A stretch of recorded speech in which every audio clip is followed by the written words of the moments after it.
चला है ना। करंट ऐसा विषय है जो सही बता रहे हैं, खासकर बिहारी मेंटेलिटी के विद्यार्थी करंट पढ़ना नहीं चाहता है। बिहारी मेंटेलिटी के लेके एकदम करंट पढ़ना नहीं चाहता है। अब बिना और इसीलिए उसका नौकरी में थोड़ा सा दिक्कत होता है। एक वो करंट पढ़ ले, बाकी हिस्ट्री पॉलिटी में तो मास्टर है वो, लेकिन करंट पढ़ना चाहता ही नहीं है। क्या पता क्यों वो हम लोग का मेंटेलिटी बना हुआ है। हाँ, और एक बात याद रखिएगा, आज के समय में बिना करंट अफेयर्स पढ़े नौकरी असंभव हो गया है।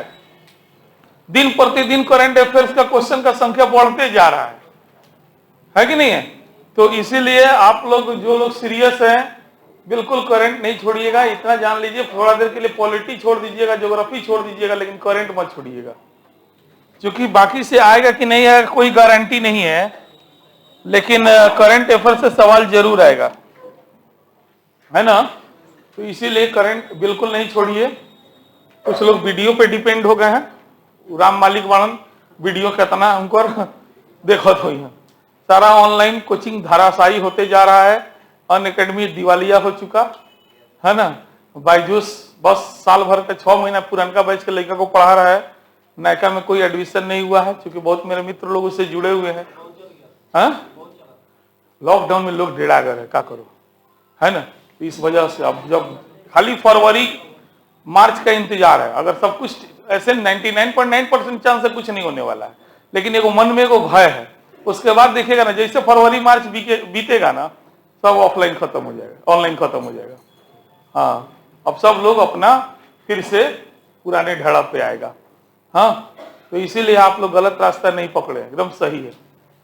ऑफलाइन का कोई घाट नहीं ना है।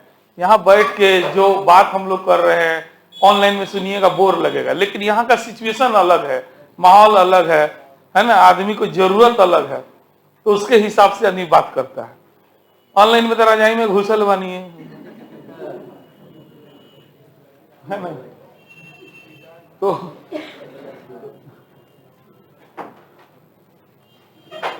चलिए, तो आज दिसंबर महीने का दर्पण हम लोग पढ़ रहे हैं, जो नवंबर में आया है, और अक्टूबर का समाचार जनरली यही होता है ना। तो प्रतियोगिता दर्पण की एक बहुत बड़ी कमी कही है, लिखता है दिसंबर, आता है नवंबर में, समाचार रहता है अक्टूबर का, है ना। कोई बात नहीं, चलता है इसके तो उसी हिसाब से। तो अच्छा बात है ना। हम लोग नवंबर में, अक्टूबर में हम लोग पढ़े थे नवंबर का, अक्टूबर में पढ़े, तो सितंबर का समाचार मिल गया। तो ले दे के हम लोग का कोई भी एग्जाम होगा तो ज्यादातर सवाल पकड़ा जाएगा, ज्यादा पीछे नहीं जाना पड़ेगा। खूब खिंचाइएगा तो एक दो और पीछे वाला, जैसे कि अक्टूबर वाला एगो, अगर मान लिया गया जिनको मई के पहले कोई एग्जाम देना ही है ना, खासकर अगर बीपीएससी होता है, तो एक दर्पण और पढ़ लीजिएगा, बाकी सही है, चलेगा। बाकी मई तक हम लोग को, जुलाई तक का दर्पण आ जाएगा, तो हम लोग उतना अप टू डेट रहेंगे, कोई दिक्कत नहीं होगा। हाँ, और जिनका इधर एग्जाम है, जनवरी में कोई एग्जाम है मान लिया गया, तो वो लोग पिछले कम से कम 7-8 महीने का दर्पण खोज के पढ़िएगा, नहीं तो कोई गाइड वाइड से फिलहाल काम चला लीजिए। अब हम लोग नहीं रुकने वाले हैं, एकदम बोल दिए कि बाकी पढ़ाई भले डिस्टर्ब हो जाए, लेकिन करंट का पढ़ाई डिस्टर्ब, क्योंकि बात जब नौकरी का ही है। हम लोग पढ़ रहे हैं, पढ़ा रहे हैं नौकरी के लिए, ज्ञान के लिए तो पढ़ नहीं रहे हैं। तो नौकरी के लिए करंट अफेयर्स को कभी भी दांव पे नहीं लगाना है ना। और इस हमको लग रहा है दिसंबर का हम लोग बहुत अच्छा चल रहा है, अगले सप्ताह में समाप्त हो जाएगा। तो अगले सप्ताह में जब समाप्त, या इस सप्ताह में भी हो नहीं, कल चांस कम है, क्योंकि नहीं चांस का, अगले सप्ताह में समाप्त हो जाएगा।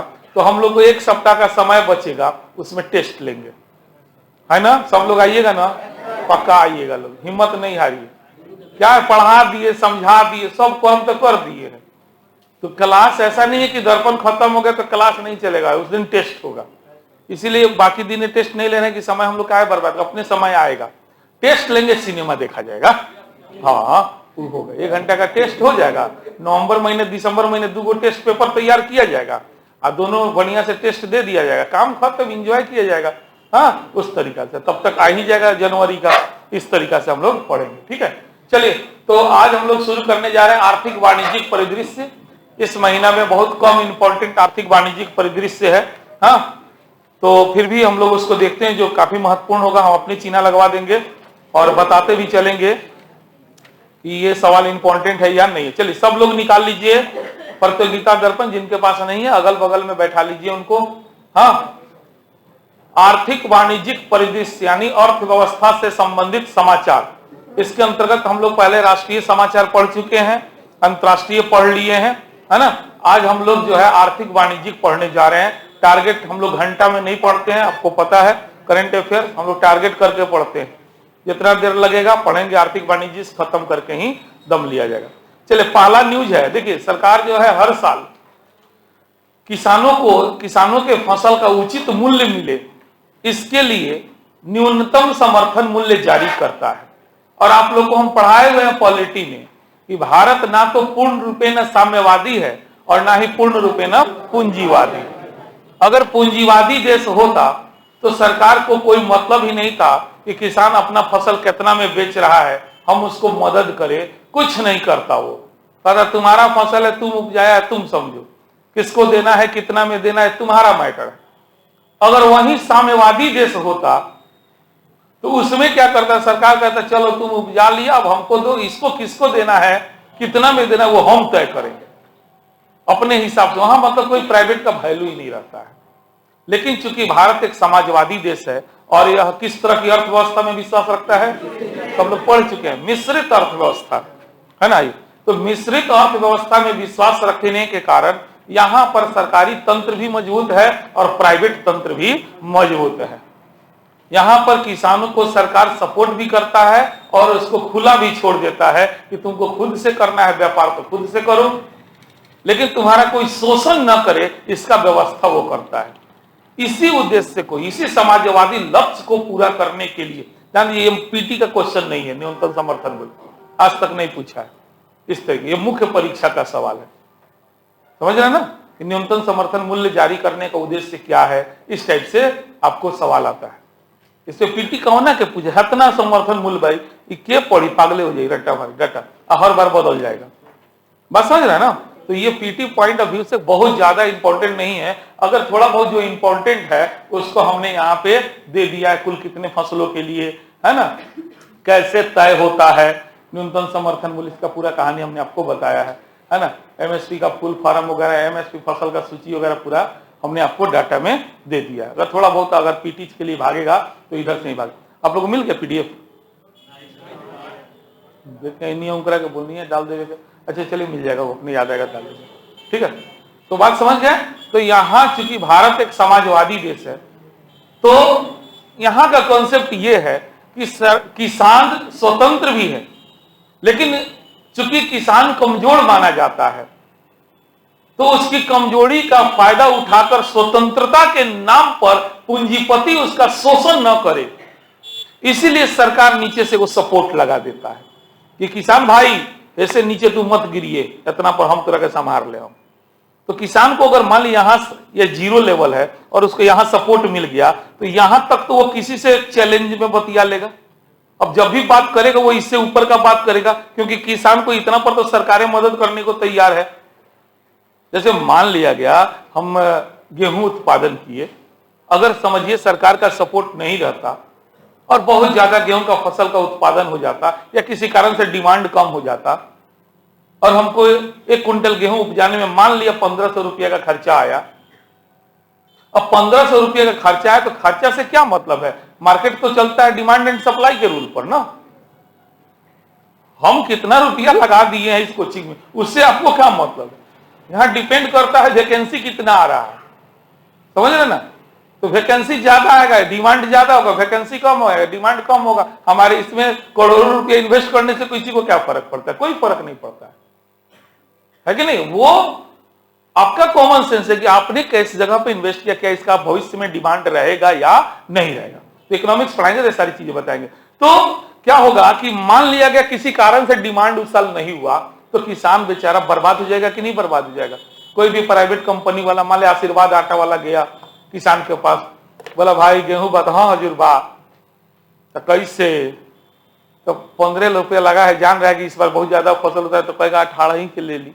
उन्हें 1800 के ले ली, 1200 के देवे तो बोलने तो उन्हें इंतजार करता रहा। अब वो ब्लैकमेल करना शुरू कर देगा और आपको औने पौने दाम में लेके चला जाएगा। और वहीं सोचिए कि कोई कहा रहा था कि भाई किसान डेढ़िए मौत 2000 में हम ले ले, उससे ऊपर कोनो ली तो बेचिए ना तो हम बानी, कितनो होई हम ले ले, कितनो होई हम ले ले। ये बताइए किसान वो आशीर्वाद आटा वाला से 2000 के नीचे बतियाएगा? उसको तो कहेगा 25 में तोरा के दम, तो आटा 50 में बिकाला। अगर कॉन्फिडेंस लेवल किसान का बढ़ जाएगा कि नहीं बढ़ जाएगा? यही है किसान को सशक्तिकरण के लिए, किसान के मजबूतीकरण के लिए, है ना, किसानों की आर्थिक स्थिति को मजबूत बनाने के लिए सरकार हर वर्ष जो है न्यूनतम समर्थन मूल्य जो है जारी कर देता है कि किसान भाइयों इतना पे हम ले लेंगे, चिंता मत करना, इससे ऊपर में मिले तो बेच लेना। समझ गए बात को? यही जारी किया है। थोड़ा सा पढ़ते हैं, देखते हैं।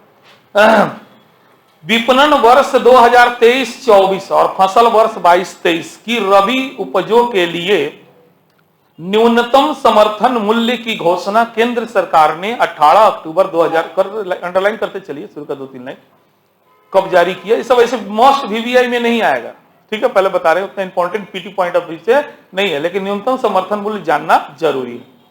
18 अक्टूबर 2022 को की स्वामीनाथन वीवीआई के रूप में स्वामीनाथन आयोग की अनुशंसाओं के अनुरूप ही यह मूल्य निर्धारित किए गए हैं, ठीक है, करते चलिए। तथा न्यूनतम समर्थन मूल्यों को उपजों की लागत से न्यूनतम 1.5 गुना रखने की जो 2018-19 का केंद्रीय बजट में घोषित नीति था उसी का अनुपालन इस बार भी किया गया। जितना लगा है उसका कम से कम 1.5 गुना किसान को मिले, बस।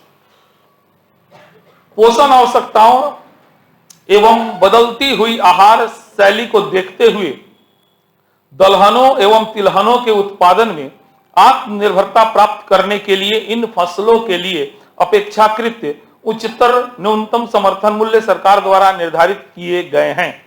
जैसे पॉइंट नंबर 1 में है, विपणन वर्ष 23-24 के लिए गेहूं का न्यूनतम समर्थन मूल्य 2015 रुपया प्रति कुंटल से बढ़ाकर 2125 रुपया प्रति कुंटल निर्धारित कर दिया गया। इस प्रकार 110 रुपये पिछले एक साल में बढ़ा दिया गया, है ना। यानी जो किसान भाई है वो 2125 से कम में बेचेगा क्या? नहीं बेचेगा। यानी यह बता रहा है कि कम से कम 25-26 के तो ले जाएगा, यानी महंगाई थोड़ा भी और बढ़ेगा। 110 बढ़ गया ना रुपया, तो उतना महंगाई तो आपको दिखाई देगा। जैसे एमएसपी जारी होता है ना, महंगाई उतना परसेंट ऑटोमेटिक उतना तो मिनिमम बढ़ता है, उसका 1.5 गुना बढ़ता है।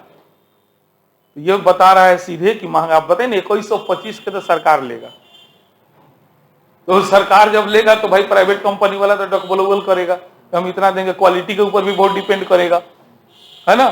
तो दाम कहां से कहां जाने वाला है, ठीक है। तो चलिए नीचे अब डाटा देखिए, बात समझ में आपको आ गया। वही सब पॉइंट में लिखा हुआ है जो डाटा है नीचे। जैसे उपज है, ठीक है, समर्थन मूल्य में आपको फसल वर्ष विपणन वर्ष 2 का कंपैरेटिव किया है, पिछले साल और इस साल के, सीधे समझिएगा ना, 2021-22 का और विपणन वर्ष 22-23 बने बेचने के लिए, और फसल वर्ष है आपको 2022-23 है, और विपणन वर्ष हो गया 23-24। न्यूनतम समर्थन मूल्य में वृद्धि हो गया, रुपया प्रति क्विंटल में कितना रुपया वृद्धि हुआ है, उपज का लागत कितना लगा है और लागत पर कितना प्रतिशत प्रतिफल मिल रहा है, ठीक है। तो गेहूं जहां 21-22 वाला में 2015 रुपये प्रति क्विंटल था, उसका न्यूनतम समर्थन मूल्य बढ़ा के कितना कर दिया गया है। सब लोग को समझ में बात आ गया, ठीक है। ये मोस्ट वीवीआई नहीं है। उसी तरीके जौ को देखिएगा तो 1635 से 1700, बताइए जौ गरीब लोग खाता था, कहा जाता था, उस जौ का दाम अब 1750 हो गया है। चना ना देखिए 53-35 पे चला गया है। चना कितना पे? 52-30 से 53-35। मसूर बाप रे 6000। अब दाल खाइल छोड़ दिया, दाल के पानी से काम चला लिए। सरसों 54-50 चला गया बाप, 450 रुपया बढ़ गया, 400 बढ़, है ना। सनफ्लावर 54 से, ठीक है ना। देख लेंगे, समझ में आ रहा है ना।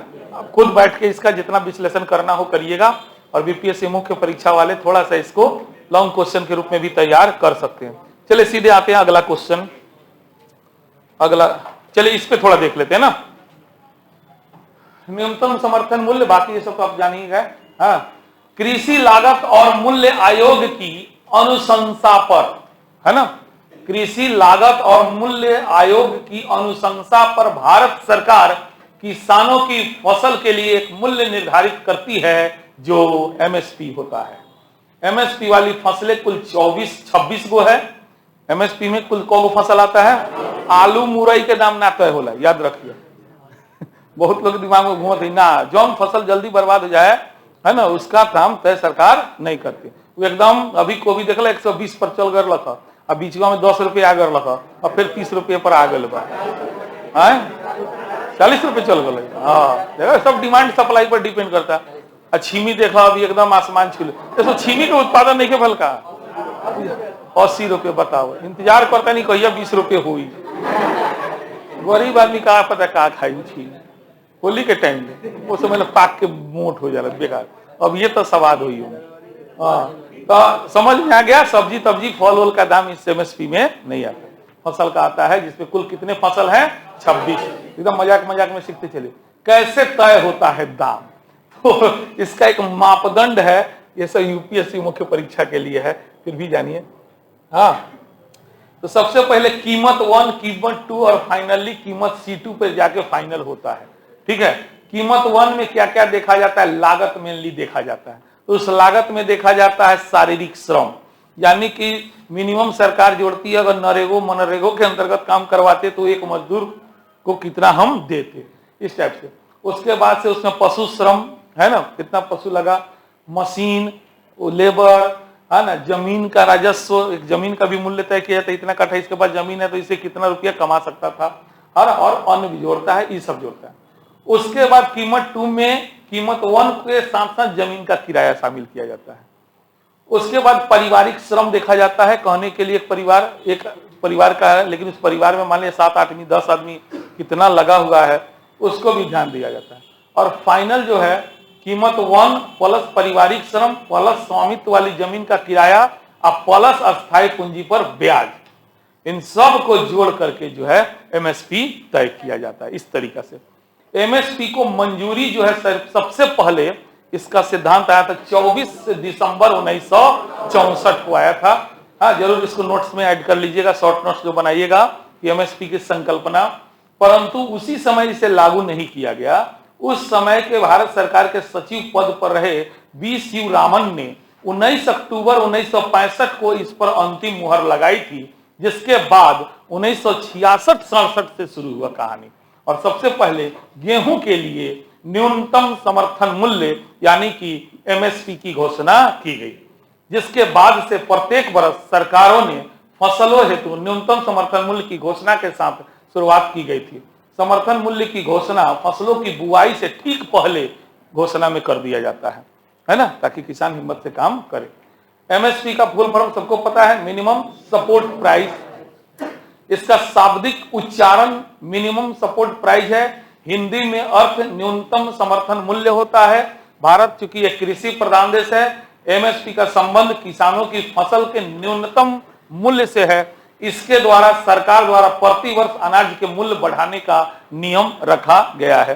अरे किसान अगर फायदा नहीं दीजिएगा तो खेती करना छोड़ देगा, सारा हमने के उंगल बंद हो जाएगी।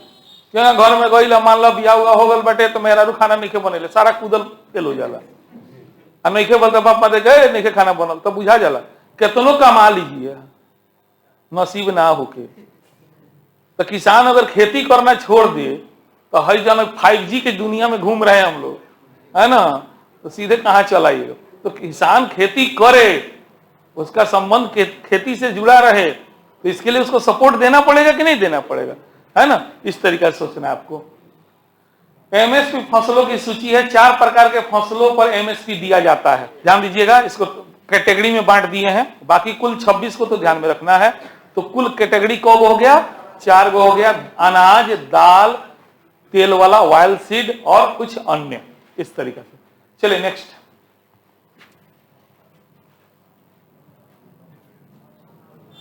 नेक्स्ट अभी महारत्ना नहीं है, एक और 2022-23 की पहली छमाही में वस्तुगत निर्यातों में 16.96% और आयात में 38.55% की वृद्धि है ना।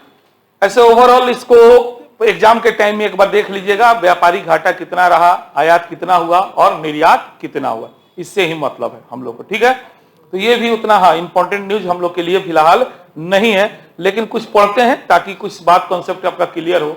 कोरोना काल में अचानक से जो है ये आयात निर्यात का संतुलन बिल्कुल बिगड़ गया था, जिसको कि 2021 यानी पिछले वर्ष से सरकार फिर से प्रयास कर रही है कि इसमें सुधार आए और एक संतुलन बना रहे।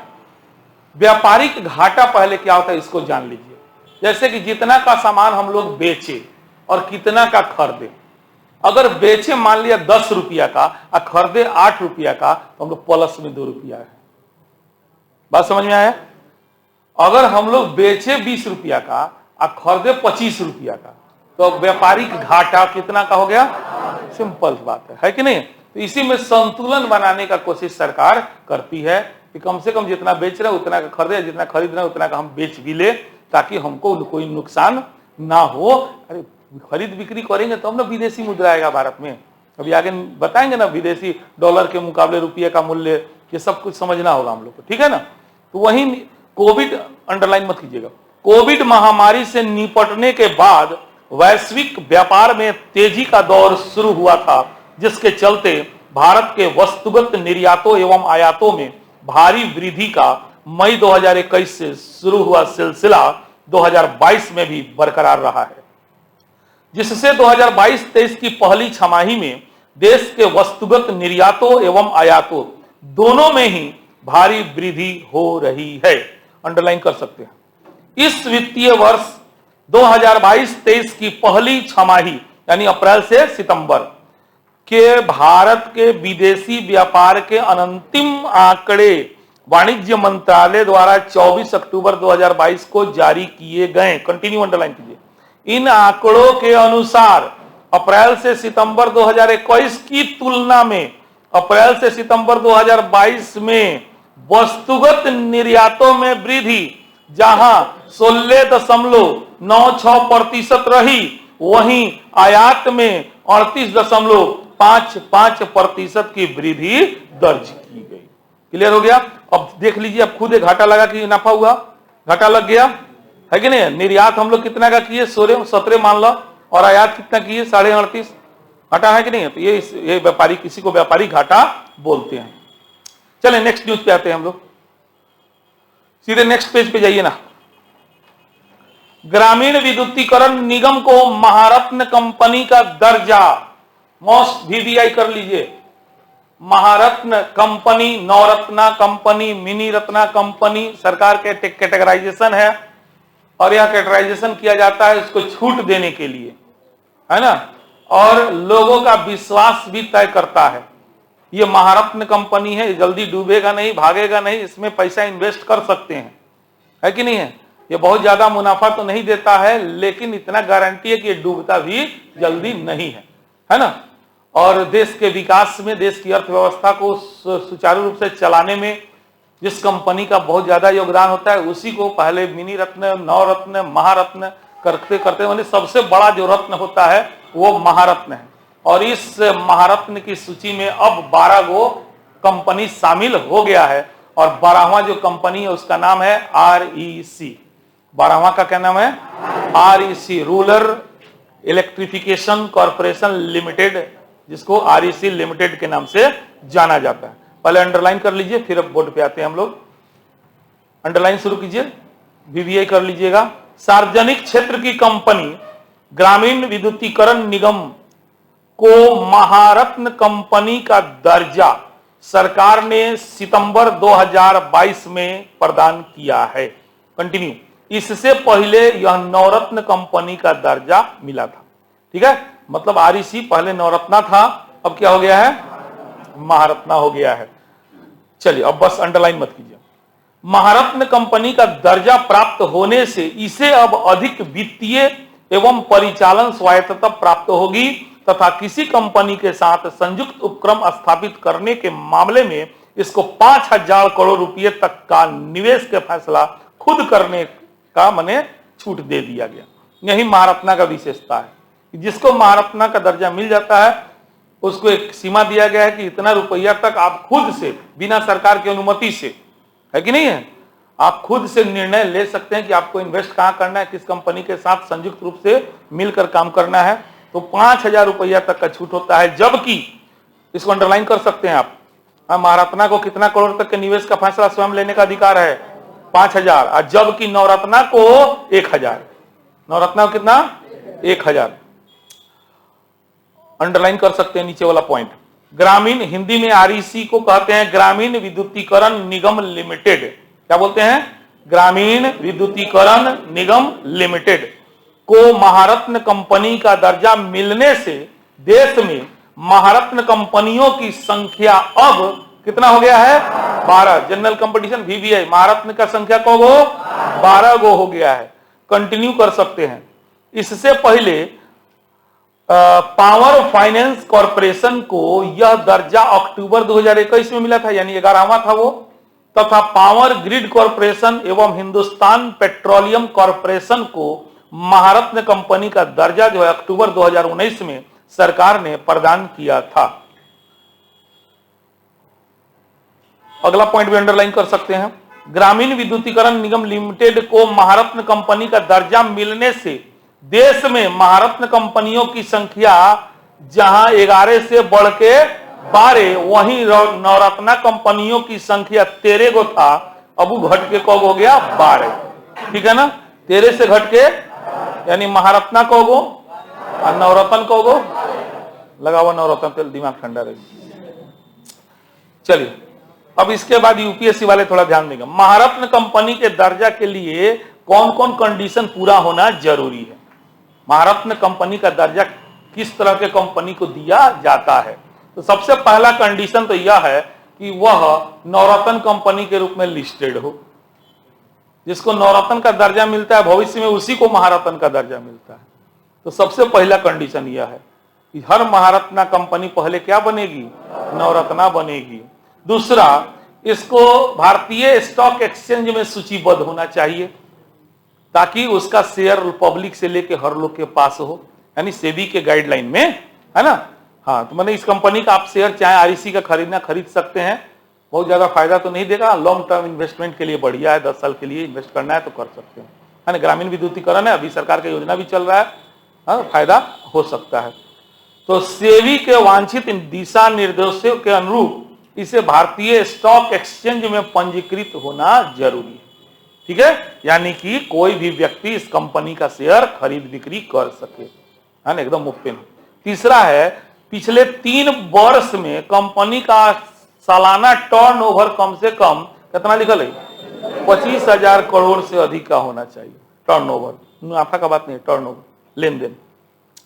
पिछले 3 वर्षों में कंपनी का औसत नेटवर्थ जो है 15,000 करोड़ से संपत्ति, उसके पास इतना का संपत्ति है।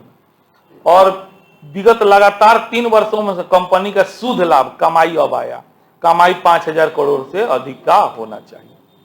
5,000 से अधिक का कमाई हो, 15,000 का नेटवर्थ हो, 25,000 का टर्नओवर हो, स्टॉक एक्सचेंज में सूचीबद्ध हो, नवरत्ना का दर्जा मिला हो, तब उसको महारत्ना का दर्जा दे दिया जाता है। चलिए, देश के 12 महारत्ना तो है, पर बोर्ड पर कहना हो जाए, देखा सबके लोगो दे देनी है ना?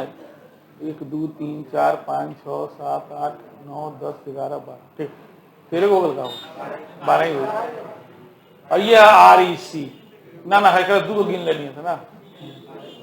चलिए, महारत्न कंपनी इन इंडिया 2022 स्थापना वर्ष मुख्यालय देखा जाए, जैसे भारत हैवी इलेक्ट्रिक लिमिटेड यानी भेल कंपनी का नाम है ना? हाँ, इस 1964 में कंपनी स्थापित हुई थी, जो आज के डेट में महारत्ना है ना? तो हो सकता है पूछ दे कि इसका मुख्यालय कहाँ पे है, ज्यादातर नई दिल्ली है। कंपनी कब स्थापित हुआ था? 1964 में। उसी तरह भारत पेट्रोलियम कॉर्पोरेशन लिमिटेड, सब लोग जानते हैं, BPCL, Bharat petroleum corporation limited, इसकी स्थापना 1952 में हुआ था और इसका जो हेडक्वार्टर है जो मुंबई में। उसी तरह से है सीआईएल, है ना? कोल इंडिया लिमिटेड, यह 1975 में स्थापित हुआ था और इसका मुख्यालय कोलकाता में है। उसी तरह से आया आपको GAIL, गेल, हाँ गेल, हाँ गेल है ये, GAIL, ठीक है, गैस अथॉरिटी इंडिया लिमिटेड, भारतीय गैस प्राधिकरण लिमिटेड, इसकी स्थापना 1984 में और इसका मुख्यालय नई दिल्ली। उसके बाद HPCL, Hindustan petroleum corporation limited, 1974 में स्थापित हुआ था और इसका मुख्यालय कहां पे है? मुंबई में। उसी तरह इंडियन ऑयल कॉर्पोरेशन लिमिटेड है ना, IOCL बोलते हैं इसको, IOCL, Indian oil corporation India, corporation of India, 1959 में स्थापित हुआ था और इसका मुख्यालय कहां पे हो गया? नई दिल्ली में। उसी तरह नेक्स्ट है राष्ट्रीय ताप विद्युत निगम लिमिटेड, 1975 में स्थापित था। NTPC यही है, हाँ, रेलवे वाला नाम है। National thermal power corporation limited, और यह 1975 में स्थापित हुआ था और इसका मुख्यालय जो है 8वां नंबर में आता है ONGC है ना, oil and natural gas corporation limited, यह 1956 में स्थापित था और इसका मुख्यालय जो है देहरादून में। उसके बाद गेल भेल हो गल तो सेलो पे आ जा लोगन। SAIL, steel authority of India limited, steel authority of India limited है ना, याद है, गेल भेल सेल तीनों महारत्ना है। हाँ, गेल भेल सेल, हाँ, अच्छा। तो ये सेल जो है 1954 में आया था और इसके मुख्यालय कहाँ है? नई दिल्ली। उसके बाद से power grid corporation of India limited 1989 Gurgaon में है। उसका पावर फाइनेंस कॉर्पोरेशन 1986 नई दिल्ली, और लास्ट जो REC है, रूरल इलेक्ट्रिफिकेशन कॉर्पोरेशन, ये 1969 में स्थापित और इसका मुख्यालय जो है दिल्ली में। ठीक है। उसी तरह 12 गो जो है, अब कौगो नवरत्न हो गया 12 गो, तो उसी तरह इसको भी आप लोग जरूरत लगे लिख लीजिएगा, अच्छा रहेगा, ये काम आता है, आगे भी काम आएगा। और एक और चीज कीजिएगा, एक एक्स्ट्रा पॉइंट बना करके इसका हेड क्या है अभी, है ना, वो छोड़ दीजिएगा, दर्पण में आते रहता है ना, करंट अप टू डेट करते रहिएगा, है ना। और खासकर जो बैंकिंग सेक्टर का तैयारी करते हैं उनके लिए तो मोस्ट भी आई है, पहले बता रहे हैं। बैंकिंग सेक्टर के लिए इसमें से आर्थिक वाणिज्यिक परिदृश्य घोर के पी जाइएगा साल भर का, एकदम मैंने मान के चलिए कि 60 से 70% सवाल आपको इधर से पकड़ा जाएगा। उसमें ट्रेडिशनल सवाल बैंकिंग सेक्टर में जीके जीएस में कम पूछता है। अब धोखा देने के लिए थोड़ा लेकर बैठे सारे जीके जीएस बाद में तो पढ़ ना, उसको करंट पढ़े, और करंट में भी आर्थिक वाणिज्यिक पढ़े, हाँ, उसके लिए बैंकिंग वालों को। तो इसी तरह नाम खाली पढ़ देते हैं नवरत्ना का। हाँ, हिंदुस्तान एरोनॉटिक्स लिमिटेड है ना, HAL हाल। भारत इलेक्ट्रॉनिक्स लिमिटेड है, नेशनल एल्यूमिनियम कंपनी नालको, हाँ, NLCL इंडिया लिमिटेड है, इंजीनियर इंडिया लिमिटेड है, ऑयल इंडिया लिमिटेड है, राष्ट्रीय इस्पात निगम लिमिटेड है, रूरल, जा इसको हटाए नहीं, पहले था, अब महारत्ना हो गया ना, हाँ, इसको हटा देना चाहिए था। चलिए कोई बात नहीं, तेरे को बानू अभी पढ़नी से कब हो गल बात, तो कौन हट गए, ठीक तो बात, चलो। और कंटेनर कॉर्पोरेशन इंडिया लिमिटेड है, महानगर, हाँ, MTNL दिल्ली में इसका सिम यूज किए थे हम। BSNL भारत के लिए, दिल्ली के लिए MTNL, पहला सिम हम खरीदे थे MTNL का। हाँ, महानगर निगम लिमिटेड है, देखो सिम बाजू का लेगो। उसका national building construction corporation, national mineral development corporation, shipping corporation of India.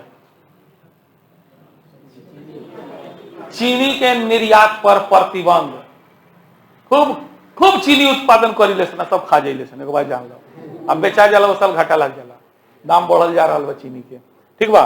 तो देश के जरूरत को पूरा करने के लिए सरकार जो है चीनी के निर्यात पर प्रतिबंध जो लगाया था उसमें कुछ और वृद्धि किया है, मुख्य न्यूज ये है, ये प्रतिबंध पहले ही लगा था। चलिए नेक्स्ट न्यूज देखा जाए ना, वही होगा, चीनी निर्यात पर प्रतिबंध अवधि अब अक्टूबर 2023 तक। एक मिनट आ गया आपका,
समझते बानी लोग गृह विभाग से फोन रहा।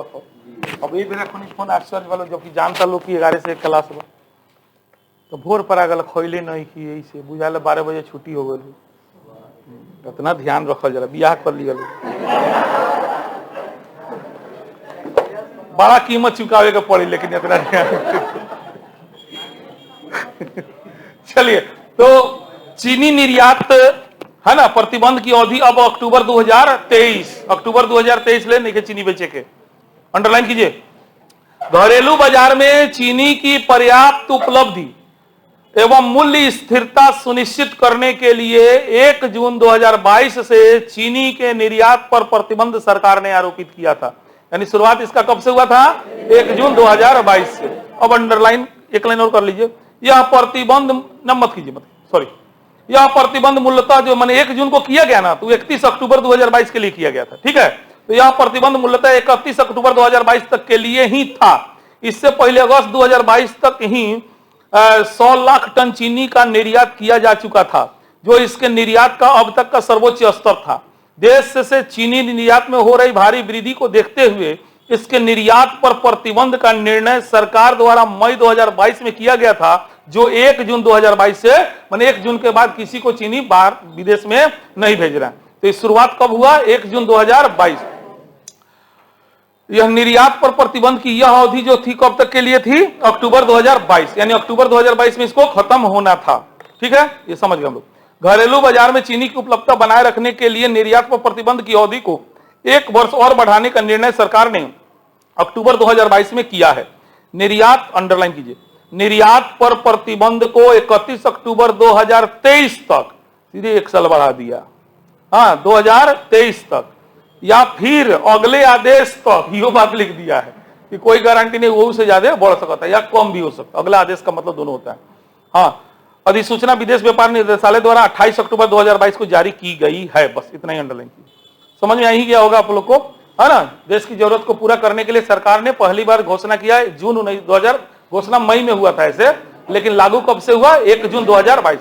और यह था कि अक्टूबर ले नहीं बेचना है, लेकिन अक्टूबर में सरकार ने इस डेट को 1 साल के लिए आगे बढ़ा दिया और कह दिया साथ ही मतलब या फिर हम जब तक कोई आगे घोषणा ना करे तब तक तो अक्टूबर के लिए तो मान ही लीजिए अक्टूबर 23 तक के लिए चीनी बेचना नहीं है। चलिए पढ़ रहे हैं, अंडरलाइन मत कीजिएगा। यह प्रतिबंध यूरोपीय संघ और अमेरिका को विशेष रियायती कोटे के तहत किए जाने वाले निर्यात पर लागू नहीं होगा। अमेरिका और यूरोपीय संघ को हम लोग कुछ चीनी देते हैं तो उसके लिए एक अलग तरह का समझौता है, तो उसको छोड़ के बाकी जगह हम लोग नहीं बेच सकते। 2011-12 में चीनी निर्यात के लिए अनुमन्य सीमा को 100 लाख टन से बढ़ाकर 112 लाख टन सरकार ने बाद में अगस्त में चीनी हमने के 112 लाख टन बेच सकत रही सन, अब ओकरा के प्रतिबंधित करल गल बा। चीनी निर्यात पर प्रतिबंध आरोपित करने के पश्चात अंडरलाइन कीजिए बीबीआई ऊपर एक कारण, इन्हीं कारणों का मतलब समझ गए, देश के जरूरत को पूरा करने। इन्हीं कारणों से मई में ही गेहूं और अगस्त में गेहूं के आटे तक पर निर्यात पर प्रतिबंध सरकार ने आरोपित कर दिया। जान रहे, इसीलिए महंगाई नहीं बढ़ा है। माल तो हमने के बाहर जात नहीं खे, कमाई तो रुक गल, यही से विदेशी व्यापार में घोटो लागता। बात पकड़िए, ना तो हालात श्रीलंका वाला लोग कहत ना रहे, तो सरकार यहाँ होशियारी कैलक कि भाई हमनी के पेट भरे दे, छोड़ विदेशी व्यापार के बात। तो इसीलिए गेहूं के आटा, चीनी इस सब पर विदेश में माल भेजना बंद कर दिया। इसीलिए मूल्य थोड़ा बहुत बढ़ के स्थिर रह गया। नहीं देखा था अचानक बीचों में सब दाम बढ़ रहा था। एक अनुमान था कि अगर इतना जिस रेशियो से माल बाहर जाता है, अगर उस रेशियो से जाता रहा तो भारत में तो 3 गुना 4 गुना हो गया रहता फिर तो, है ना। तो सरकार तुरंत बहुत बढ़िया डिसीजन लिया, एक्शन में आया और कहा भाई पहले निर्यात पर रोक लगा दो, और रोक लगा के दाम को कंट्रोल कर लिया। बढ़िया। हाँ, तो गेहूं के आटा तक निर्यात पर रोक लगा दिया गया है। बस अंडरलाइन मत कीजिएगा। घरेलू बाजार में पर्याप्त उपलब्धि बनाए रखने के लिए, माने हमने यहाँ सामान उपलब्ध रहे तथा इन आवश्यक खाद्य पदार्थों के मूल्य में भी भारी वृद्धि ना हो, इसी के लिए सितंबर 2022 में ब्रोकन राइस के निर्यात पर भी प्रतिबंध लगा दिया गया। समझिए, टूटल चाउर अफ्रीका के लोग खाला, हमनी के खाई ले सन। सच्चाई बताओ तो बढ़िया का चाउर हमनी का कहाँ खाई ले सन। आप दिल्ली में जाइएगा तो वहां पे सब कौन बहुत सारा ब्रांड है, आपने मैंने इतना छोटा छोटा दाना वो बनता है ना तो इतना बड़ा हो जाता है, टूटा हुआ चावल, और उसका ओरिजिनल होगा वो कैसा होगा? वो अमेरिका जाता है, यूरोप जाता है, और टूटल का चावल हमनी के खाई ले सन। अफ्रीकी लोग के यहाँ बेचल जाला, तो अब अफ्रीका में भी ना बेचल जाई, भले कि हमनिए के खाई जाओ, ये बात लिखल बा। हाँ, सितंबर 2022 में ब्रोकन राइस के निर्यात पर भी प्रतिबंध सरकार ने आरोपित किया था। हाँ, अंडरलाइन इतना खाली कर लीजिए ना, सितंबर 2022 में ब्रोकन राइस के निर्यात पर भी प्रतिबंध सरकार ने आरोपित किया था। बस इस तरह के चावल का आयात जो है मुख्यतः अफ्रीका के कम आय वाले देशों द्वारा किया जाता है, माने खरीदारी अफ्रीका के गरीब देश द्वारा किया जाता है। अन्य श्रेणियों के चावल के निर्यात पर भी 20% का निर्यात शुल्क सरकार ने आरोपित किया था।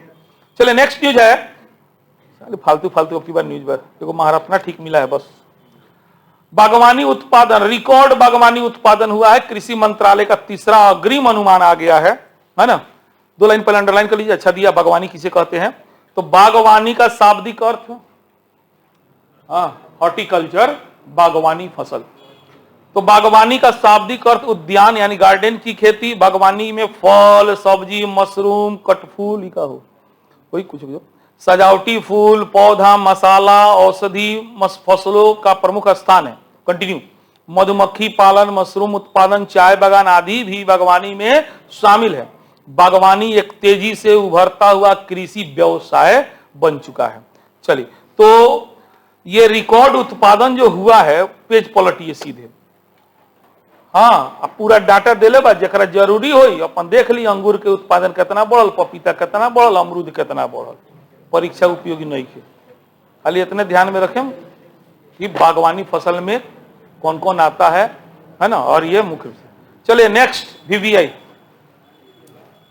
प्रधानमंत्री किसान सम्मान निधि योजना। पता नहीं किसान जब अन्न नहीं छीटत, पैसा छीटता, और वो 2000 रुपया आई, 500 आई, हो 500 आई, 2000 2000 मार्केट से गायब हो गल। हाँ, सही बात कहला, देखला 6 महीना से ज्यादा हो गया। हाँ, एगो लड़का बड़ा अच्छा सुझाव दिया था, कौन यूनिवर्सिटी का था, कि नोट का भी वैलिडिटी बनाइए। क्या जरूरी है बार बार विमुद्रीकरण करने का, डिमोनेटाइजेशन करने का? तो 5 साल तक ही माने या 10 साल तक रखिए, और 10 साल बाद उसका वैलिडिटी खत्म हो जाए। वैलिडिटी खत्म होने से पहले जाकर बैंक में चेंज कर लीजिए, तो इससे क्या होगा, ब्लैक मनी लोग नहीं रखे। बहुत बढ़िया सुझाव था। हर सामान का एक्सपायरी होता है ना, तो नोटों का एक्सपायरी होना चाहिए। बहुत बढ़िया सुझाव था ये। अगर नोट पर एक्सपायरी हो जाए तो टेंशन के करा। मान ला हमने 10 लाख रुपया बताया, जाम बैंक से ले हम रिटर्न करके, लेकिन वो ब्लैक मनी रही तो जाम बैंकों में तो भाई डाटा तो आ जाए, तो सीधे इनकम टैक्स वाला पूछी 10 करोड़ कहाँ से आई सर जी, तो धरा जल जाए, तो ऑटोमेटिक काला धन खत्म हो जाए। बहुत अच्छा सुझाव लगा, लेकिन सरकार का ध्यान नहीं है इस पर। फिर भी बढ़िया है, इस पर कुछ कुछ आप लोग भी विचार दीजिए। ऐसा ही हाँ, ईमानदार सरकार रहता तो जरूर विचार करते। एक्सपायरी डेट, हर नोट का एक्सपायरी डेट होना चाहिए, है ना। हाँ हाँ, तो 5 साल बहुत है, 5 साल में तो सिस्टम चेंज हो जाता है ना। हाँ, ना तो तनी ज्यादा तो पता 3 साल कर दीजिए, उससे इतना साल में लड़को ना पढ़ पाइए। अरे मेडिकल इंजीनियर कॉलेज में तो 2 नंबर के पैसा से बाल बच्चा को लोग पढ़ा रहा है, विदेश घूम रहा है, तो 3 साल कर देना, देखिए ना, फिर सब सही हो जाएगा। वैलिडिटी जरूरी है। चलिए, तो प्रधानमंत्री किसान सम्मान निधि की 12वीं किस्त मोदी जी जो है बैठ के बटन दबैलन, एगो किसान के मिलल, टीवी पर देख लो तुम लोग, 2000 रुपया मिला, किसान से बतियलन, पैसा मिला तो जी सर मिल गया। हाँ, यही देखे थे। तो वही हर किसान को ना टर्म कंडीशन बा 6000 रुपया सालाना देवे के बाद। हाँ, पूरा का है, मैंने अतिरिक्त सहायता, किसान खेती ना छोड़े, इसके लिए सब व्यवस्था किया जा रहा है, और सराहनीय प्रशंसनीय भी है। लेकिन इसमें थोड़ा सा जो भेदभाव है उसको खत्म करना होगा, है कि नहीं। सब मान लीजिए किसी किसान है, उसके पास जमीनें नहीं है, तो मोदी जी करे तो किसान क्वेश्चन की तरह जमीनें नहीं, की तरह ना मिली, तो भाई उसको तो और 12,000 देना चाहिए बेचारा को, है ना। मैंने जो भी है अपना अपना विचार रख सकते हैं, मुख्य परीक्षा का भी ये विषय वस्तु है, ठीक है। तो क्या है, अंडरलाइन कीजिएगा, किसानों को पूरक आय प्रदान करने के उद्देश्य से प्रधानमंत्री किसान सम्मान निधि योजना दिसंबर 2018 में प्रारंभ की गई थी। कब शुरू किया गया था? बोले पैसा कहिया मिलल, पहला किस्त कहिया मिलल, 2 सवाल हो गए में। प्रथम किस्त, बीपीएससी वाले ध्यान देंगे, प्रथम किस्त मिला कब और योजना शुरू कब हुआ? तो योजना शुरू हुआ दिसंबर 2018 में। इस योजना के तहत कितना रुपया देना है? 6,000 रुपया सालाना मदद किसानों को 3 किस्त में देवे के बाद 2-2 हजार, यानी 4-4 महीना पर 2-2 हजार रुपया देवे के बाद। सब अंडरलाइन करते चलेंगे। इस योजना को पीएम किसान योजना के नाम से भी जाना जाता है। कंटिन्यू अंडरलाइन कर लीजिए। इस योजना की 2000 की पहली किस्त 18-19 के लिए 24 फरवरी 2019 को पात्र किसानों के बैंक खातों में जमा करा दी गई थी। पहला अभी जो जारी कैलन कौआ किस्त, यानी 12 दूना 24,000 रुपया किसान के खाता में जा चुकल बा। सीधा मतलब है, यानी 6 दूना 12, 2 साल के हो गल है ना। 3 गो पॉइंट बा, कोनो जरूरी नहीं है, ओकरा नीचे देखल पढ़ देते निका। 19-20 में 3 किस्तों से कुल मिला के 6-6 हजार रुपया किसानों के खाते में जमा कराए गए थे। 20-21 में 2,000 के 3 किस्त क्रमशः बेकार बा। कहते नहीं पढ़ल हो ना तो बोरो जी बोलो, वैसे संख्या कम होता हम जानते नहीं, पूरा पढ़ावते नहीं ऐसे। चलो नीचे देखा, योजना के तहत 12वां किस्त के बारे में थोड़ा जानिए, अंडरलाइन कीजिए। प्रधानमंत्री किसान सम्मान निधि की 12वीं किस्त जो है अब 17 अक्टूबर 2022 को जारी, माने 17वां किस्त 17 अक्टूबर, पहला किस्त 24 फरवरी 2019। 2 डेट याद रखें बीपीएससी वाला, ठीक बा। साल में कितना? 3,000, 6,000, कितना बेर में? कितना बेर में? कितना? वेरी गुड, अंडरलाइन करी। लगभग 8 करोड़ किसानों के बैंक खातों में 2-2 हजार की राशि इस योजना के तहत जमा की गई है। बस ये तीसरी। अब नीचे बा हेडिंग, प्रधानमंत्री किसान सम्मान निधि योजना के तहत 6,000 प्रति वर्ष की सहायता प्राप्त करने के लिए कुछ एक शर्त है। उस शर्त क्या है? तो पहला है कि योजना का लाभ उन्हीं किसानों को प्राप्त होता है जिस कृषि भूमि जिनके नाम है। जमीन नाम पर बा, हमनी के बाबू के नाम पर नहीं, हमनी के दादा के नाम पर। बहुत लोग की प्रॉब्लम तो ये हुई, ये उनके पिताजी के नाम पे है, अभी बंटवारा नहीं हुआ है, तो फंस जाता लोग, यही से तो बहुत लाभ नहीं मिल पावत। और दूसरा, संस्थागत भूमि धारक इस योजना के तहत लाभ के पात्र नहीं है। किसी भी सरकारी विभाग में काम करे वाला विभाग से सेवा, तो ठीक बा, खास ठीक बा। हाँ, जब कहीं तू नौकरी करता रह, जमीन तेरा नामे पर बाटे तो तुरंत पैसा मिल जाए। हाँ, किसान को इस योजना का लाभ नहीं दिया जाए। ओकरा अलावा डॉक्टर साहब लोग के, इंजीनियर साहब लोग के, वकील लोग के, चार्टर अकाउंटेंट, मास्टर नहीं के लिखल कोई है ना। चलते नहीं, आज दादा के सेवा करे, हमें 1 बीघा हमारा नाम में कह दो, मरते कहा फायदा बा।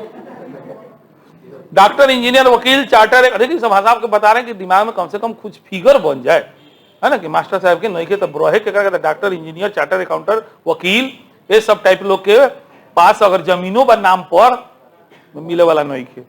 कृषि भूमि का उपयोग यदि कृषि के अतिरिक्त किसी अन्य कार्य हेतु किया जा रहा है तब वो ना मिली। अब कृषि भइले बाबा में तुम पोखरा खुनवा ले ईट भाटा बना ले बड़ा, है कि नहीं है, तब वो ना मिली। ओकरा अलावा संवैधानिक पदों के पूर्व एवं वर्तमान धारक, पूर्व एवं वर्तमान मंत्री भी, बाप बड़ा एहसान करें मोदी जी, माने मंत्री जी लोग के नाम मिली समझ गए, सीधा बात ये है। 6,000 रुपया ना मिली उ लोग। अरे कहियो मंत्री रहल होके, कोनो भी संवैधानिक पद धारण कैले होके, चाहे धैले होके, समझ गए ना बात को, उसको इसका लाभ नहीं है। ठीक बा।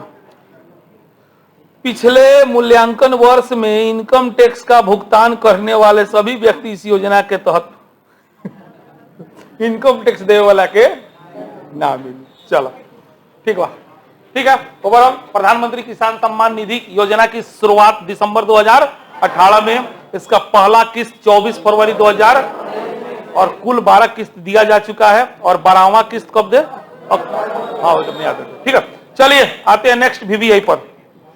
भारत में 5G सेवाओं का शुभारंभ हो चुका है। चलिए देखिए, उंगली दबा रहे हैं 5G के लिए, लोग ने फोटो खींचा गया है 5G। हाँ, बड़ा स्पीड दी, कितना दी सब बताओ, चिंता काहे कैले बड़ा, इतना दी कि उतना हम आंख पलकत में सब डाटा चल रहा है। हाँ, अच्छा पढ़ी ना लोग, अंडरलाइन करी तो पहले। दूर संचार क्षेत्र में भारत ने एक लंबी छलांग अक्टूबर 2022 में उस समय लगाई जब ब्रॉडबैंड की 5G सेवाओं की शुरुआत देश में हो गई। कंटिन्यू। 5G प्लस की औपचारिक लॉन्चिंग प्रधानमंत्री मोदी जी ने 1 अक्टूबर को नई दिल्ली के प्रगति मैदान में इंडिया मोबाइल कांग्रेस में की। बस बाकी हेड के नाम दिले बाद देख ले लोगों, जरूरत हुई तो लिख ले लोगों। औपचारिक लॉन्चिंग के पश्चात भारती एयरटेल, रिलायंस जियो और वोडाफोन आइडिया ने इससे जुड़ी अपनी क्षमताओं का प्रदर्शन इंडियन मोबाइल कांग्रेस में किया। अंडरलाइन मत कीजिएगा। औपचारिक लॉन्चिंग के बाद भारतीय एयरटेल के चेयरमैन कौन है? ये सब VVI नाम है, इसको अपने नोट्स में जरूर राइट कर लीजिएगा। यहां कर लीजिए, भारतीय एयरटेल को गोल घेर दीजिए, सुनील भारती मित्तल को अंडरलाइन कर दीजिए इस तरीका से। तो एयरटेल ने उसी समय 8 गो शहर में उसी दिन से यह सेवा उपलब्ध करा दिया है एयरटेल, और वह शहर में मोतिहारी नहीं थे। कौन कौन बा? दिल्ली बा, बंबई बा, चेन्नई बा, बंगलुरु बा, पटना ले नहीं थे। हाँ, लेकिन मोदी जी के बा बनारस, हाँ दिल्ली मुंबई, लेकिन मोदी जी के माने वहां से खड़ा बोले से बनारस के लोग को बहुत फायदा हुआ है। मोदी का बनारस का पूरा नक्शा बदल गया है। हाँ, बात है कि प्रधानमंत्री ना है, और कहाँ के माने आदमी के लोग वोट दे के जीता दिले बा, वो बेचारा कहता है शांत का, है ना। बताए 5G शुरू हो गया तो दिल्ली, मुंबई, चेन्नई, बेंगलुरु, हैदराबाद, सिलीगुड़ी, नागपुर और वाराणसी। शेष भारत में जो है शहरी क्षेत्र में 2023 के अंत ले यह सेवा मिलने की आशा है। हाँ, रिलायंस जियो, अब सुनो, ये तो कहानी लगा एयरटेल वाला के बाद, अभी रिलायंस पे आवना लोगों। रिलायंस जियो को गोल घेर लीजिए।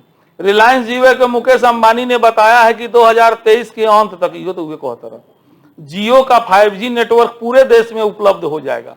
अब गोल घेरा। वोडाफोन आइडिया के चेयरमैन कुमार मंगलम बिरला ने भी शीघ्र ही 5G सेवा उपलब्ध कराने की घोषणा की है। ओकरा बाद देखा सार्वजनिक क्षेत्र के BSNL ने एकदम 15 अगस्त 2023 तक, हाँ हाँ, बोले चले चाहे ना चले, का कागज पे चले ना। 5G प्लस की सेवा आने से इंटरनेट उपभोक्ताओं में काफी उत्साह है, वो तो दिखाई देता हमरा। इससे अब 5G नेटवर्क पर 30 गुना अधिक गति से इंटरनेट सेवाएं उपलब्ध हो सकेगी। 30 गुना अधिक, 20 गुना, ही गलत लिखा, सही बात है, 20 गुना होना चाहिए, 20 कर दीजिए। अच्छा, इसमें हम सही किए होंगे। विज्ञान और प्रौद्योगिकी के क्षेत्र में नए तकनीकों का प्रभाव इसमें दिखाई देगा। चलिए, 5G काफी इंपॉर्टेंट है, मोस्ट VVI है, साइंस एंड टेक्नोलॉजी से जुड़ा हुआ टॉपिक है ना, तो इसलिए यह UPSC के लिए भी काफी इंपॉर्टेंट है। आते हैं 5G, चर्चा में है, इसीलिए हम 5G के साथ साथ 1G, 2G, 3G, 4G से लेकर सब कब लॉन्च हुआ था इसका भी चर्चा हम किए हैं। 5G 5वीं पीढ़ी का मोबाइल नेटवर्क है। यह 1G, 2G, 3G और 4G नेटवर्क के बाद एक नया वैश्विक वायरलेस मानक है। यह एक नए प्रकार के नेटवर्क को सक्षम बनाता है जिसे मशीनों, वस्तुओं और उपकरणों सहित लगभग सभी को और सब कुछ एक साथ जोड़ने के लिए डिजाइन किया गया है।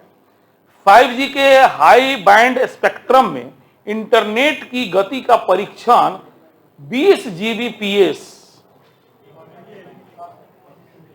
एक बाप रे, 1 Gbps अभी था 4G में। 4G में कितना था? आई कितना हो गया? यानी 20 गुना तेज, वहां 30 गलत लिखा है। क्लियर हो गया? हाँ, तो 5G में कितना है? 20 Gbps, गीगाबाइट प्रति सेकंड के, जबकि अधिकांश मामलों में 4G में अधिकतम इंटरनेट डेटा गति 1 Gbps। 1 में ये हाल था, तो 20 में क्या हो? चलो भाई, पहली पीढ़ी से 5वीं पीढ़ी तक का सफर देखा जाए। पहली पीढ़ी यानी 1G को 1980 के दशक में लॉन्च किया गया था। यह एनालॉग रेडियो सिग्नल पर काम करता था और केवल वॉइस कॉल का ही समर्थन करता था।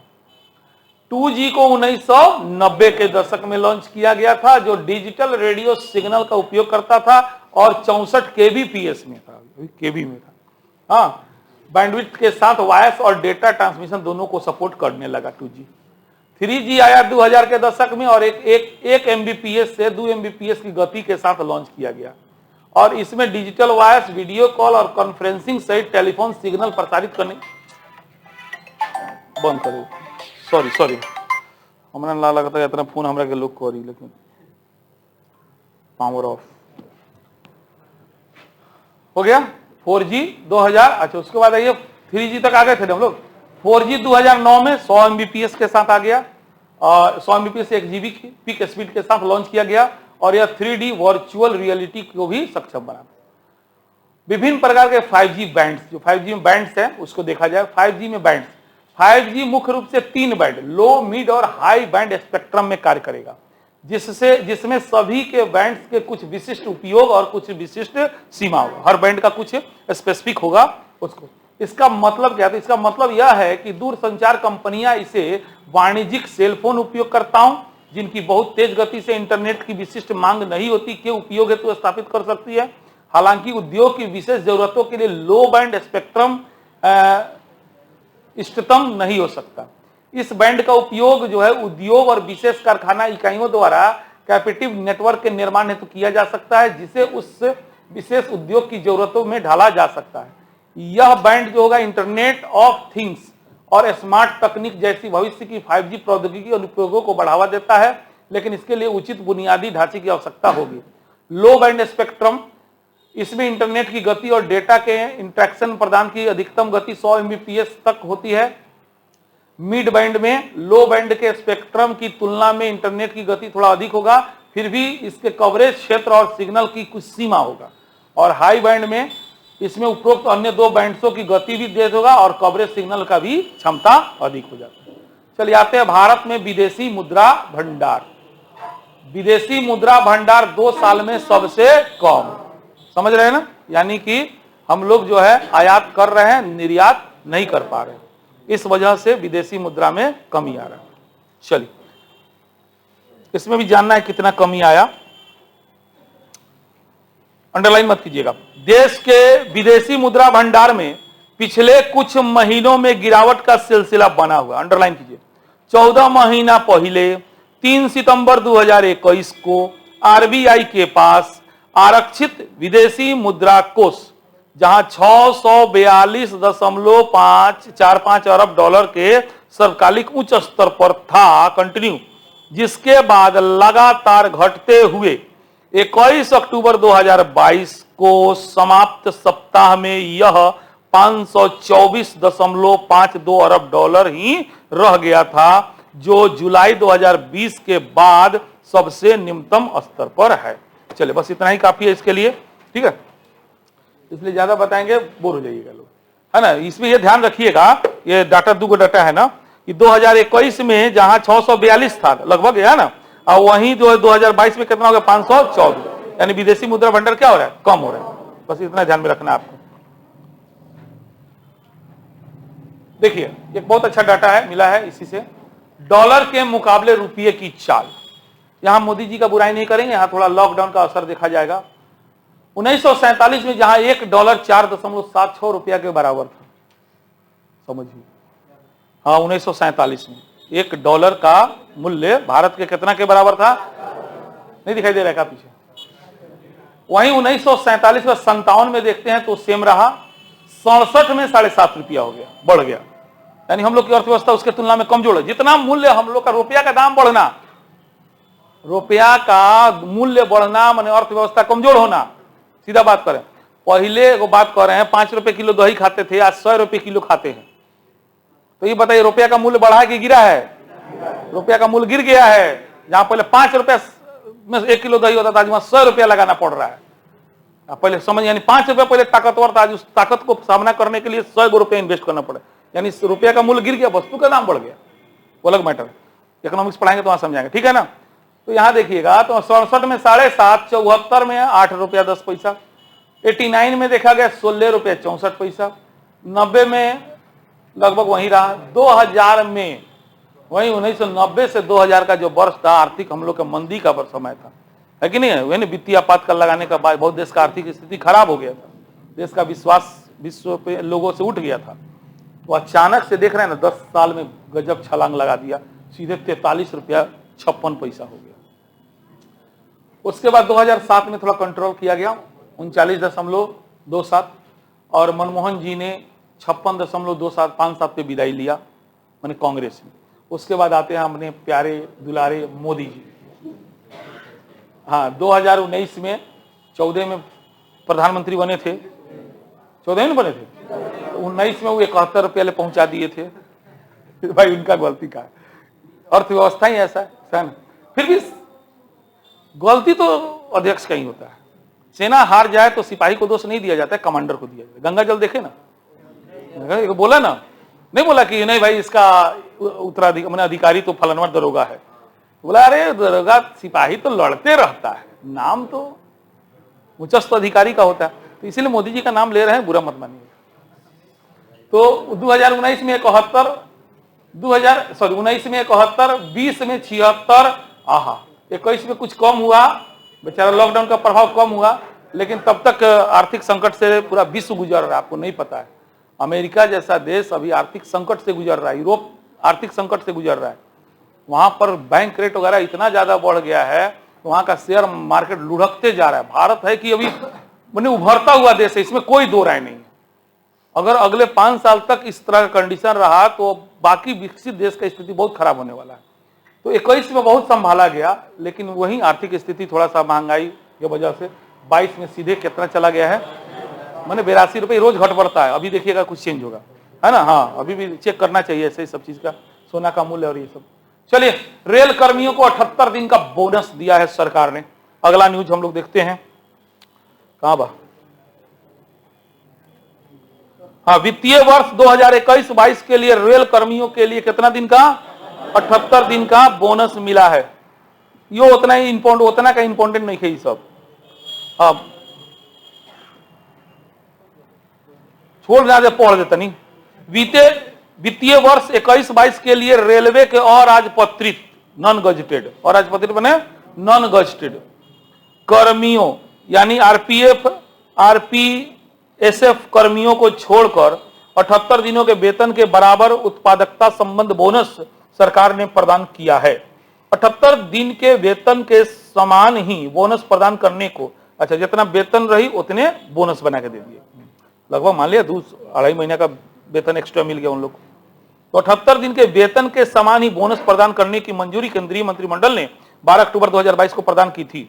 सरकार के इस निर्णय से रेलवे के लगभग 11.27 लाख अराजपत्रित कर्मचारी लाभान्वित हुए हैं। इस फैसले के कार्यान्वयन के लिए सरकार को जो है 1832.09 करोड़ रुपया का वित्तीय भार सरकार पर पड़ गया है।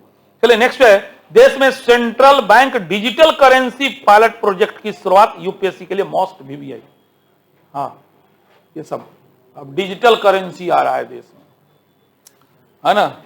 अभी तो हाँ, डिजिटल करेंसी कहने का मतलब अब कोड मिलेगा, उस कोड को अब हजा लीजिए इस तरीके का बात होने वाला है। अभी बहुत तरह का करेंसी आएगा, समझ रहे हैं ना। अभी क्रिप्टो करेंसी बहुत चर्चा में है, क्रिप्टो करेंसी। लेकिन क्रिप्टो करेंसी और डिजिटल ऐसे तो बात भी हम बताएंगे ही, लेकिन फिर भी यहाँ थोड़ा दिमाग में रखिए, क्रिप्टो करेंसी पूर्ण रूप से निजी क्षेत्र का विषय है। मतलब सरकार का उसमें कोई समर्थन, तो उसका मूल्य कब गिर जाए कब चढ़ जाए कोई गारंटी नहीं। इसीलिए क्रिप्टो वाला में कभी, चूंकि बहुत प्रलोभन आ रहा है विदेश से कि क्रिप्टो को मैंने बाई करिए लोग, क्योंकि इसका मूल्य दिखा रहा है, क्या नाम है उसका, वो क्रिप्टो जो कहीं लाख हो गया, एगो क्रिप्टो नहीं 52 लाख बिटकॉइन एक बिटकॉइन जो कुछ अभी 2 साल के 3 साल पहले मैंने मान लिया 1 रुपया के बराबर था, अभी 52 लाख के बराबर है। अब उसको कोनो रखले होगा 1000, समझ रहे हैं। एगो जो 1 रुपया में मिल रहा था आज से 2-3 साल पहले, कुछ इसका कहानी है, इस तरह देखिएगा यूट्यूब पे तो आपको अजब आश्चर्य होगा। लेकिन फिर भी कह रहे हैं कि उसका कोई माई बाप नहीं, 52 लाख पे पहुंच गया फिर माइनस में। लेकिन उसी भय को खत्म करने के लिए सरकार के समर्थन से जो डिजिटल पैसा जारी किया गया उसी का नाम है डिजिटल करेंसी। समझ में आ गया। डिजिटल करेंसी में मैंने सरकार का पूर्ण समर्थन रहेगा, सरकार उसमें नियम कानून के हिसाब से काम करेगी, उसका रुपये का मूल्य का फ्लक्चुएशन बहुत ज्यादा नहीं होगा, तो उसको हम लोग यूज कर सकते हैं। चलिए अंडरलाइन कीजिएगा, भारत के central bank digital currency pilot project की शुरुआत 1 नवंबर 2022 से हुई है। मोस्ट वीवीआई पहले बता दे रहे हैं, ये हर तरह के एग्जाम के लिए, यूपीएससी के लिए और ज्यादा है, अंडरलाइन मत कीजिएगा। अब 2022-23 के केंद्रीय बजट में की गई घोषणा के अनुरूप ही डिजिटल रूपी की यह शुरुआत की गई है, अंडरलाइन कीजिए। प्रारंभ में केवल सरकारी प्रतिभूतियों के थोक लेन देन के लिए ही डिजिटल रुपये का इस्तेमाल की इजाजत दी गई है। बस अंडरलाइन मत कीजिए। रिटेल सेगमेंट के लिए डिजिटल रुपये का पहला पायलट प्रोजेक्ट 1 माह के भीतर लॉन्च किए जाने की संभावना है। ठीक है, मैंने होलसेल के लिए किया गया है, रिटेलर के लिए भी नहीं किया। अंडरलाइन कर सकते हैं।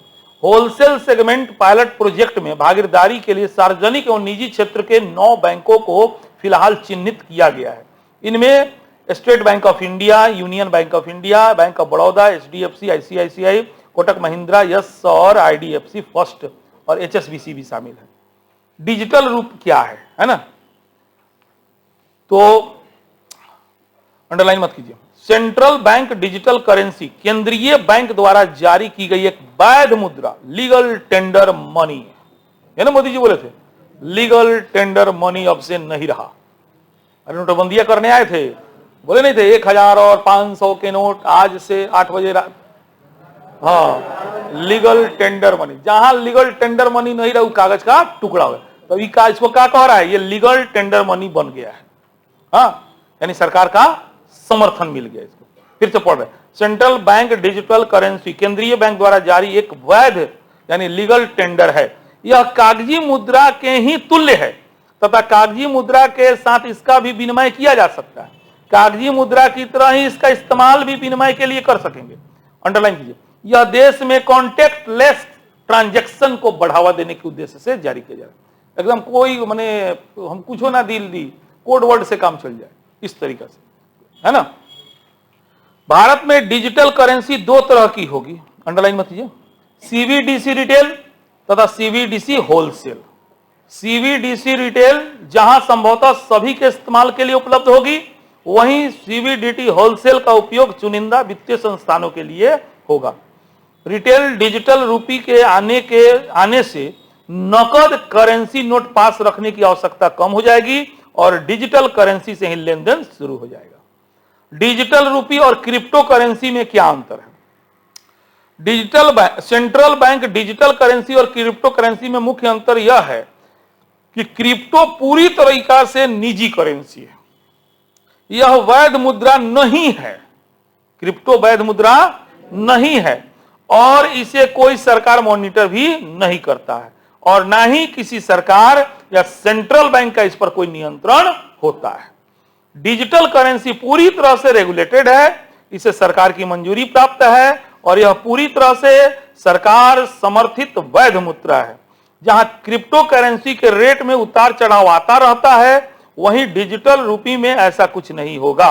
इसका वही प्रभाव होगा जो आपके कैश का है, यानी आपके पास जितना कैश है ऐसे कोई वैल्यू नहीं।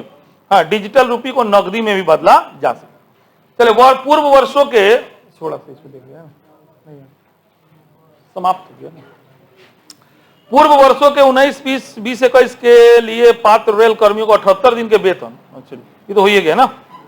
चलिए, तो इस बार बहुत ज्यादा इंपॉर्टेंट न्यूज हम लोगों ने, खुशी का बात है ना। इमत टेंशन ला लोगों नहीं थे, पिछला महीना में कितना रहे, है ना। अभी साल भर के दर्पण पड़े के बाद गोटियावत तब वो 30-35 पन्ना, कम से कम 50 के पेज का मान के चलिए नोट्स इकोनॉमी का बन जाता है। अगर 1 महीने 2 महीने का कोशिश करिएगा 3-4 पेज में समेटने का, तब हो। अरे 3 पेज के हिसाब से कितना चल रहा है, 12-3 36 पेज खाली इकोनॉमिक हो गए, राष्ट्रीय अंतर्राष्ट्रीय खेल कूद नवीनतम सामान्य ज्ञान, है ना। चलिए एक बार आप लोग किताब बंद करते रहिए, हम पूछते रहे, थोड़ा रिवीजन करा देते हैं, उसको छोड़ देते हैं।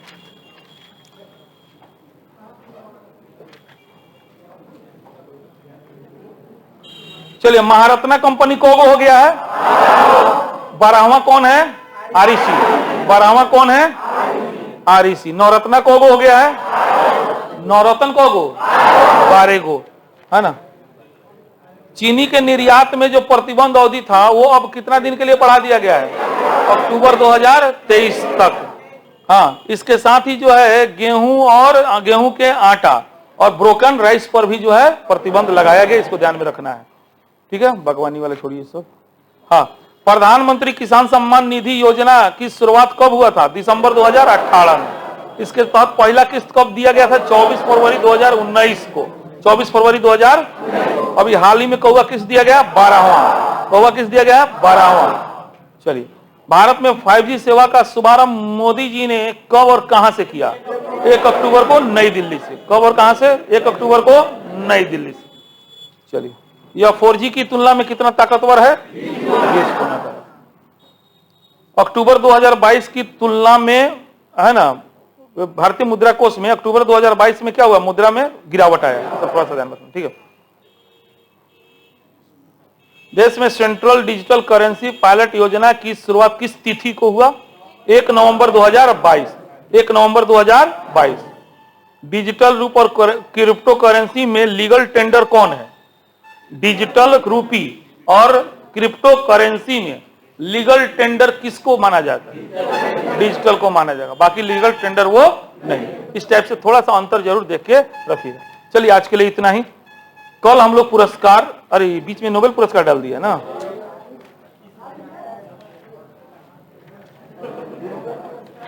वादा है, बाप रे इस बार तो ज्यादा है।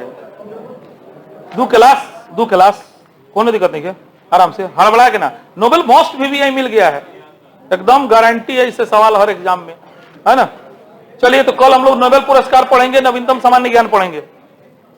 एक दिन जो बचेगा उस दिन खेलकूद पढ़ के, वही दिन नवंबर का नहीं होगा तो टेस्ट ले लेंगे, अगर समय बचेगा तो। हाँ ना, एक हम लोग पढ़ेंगे। हाँ, पहले नवंबर के टेस्ट हुई, फिर दिसंबर को ही, ठीक है ना। हाँ, तो नवंबर के अपन तैयारी करी लोगन, ठीक है।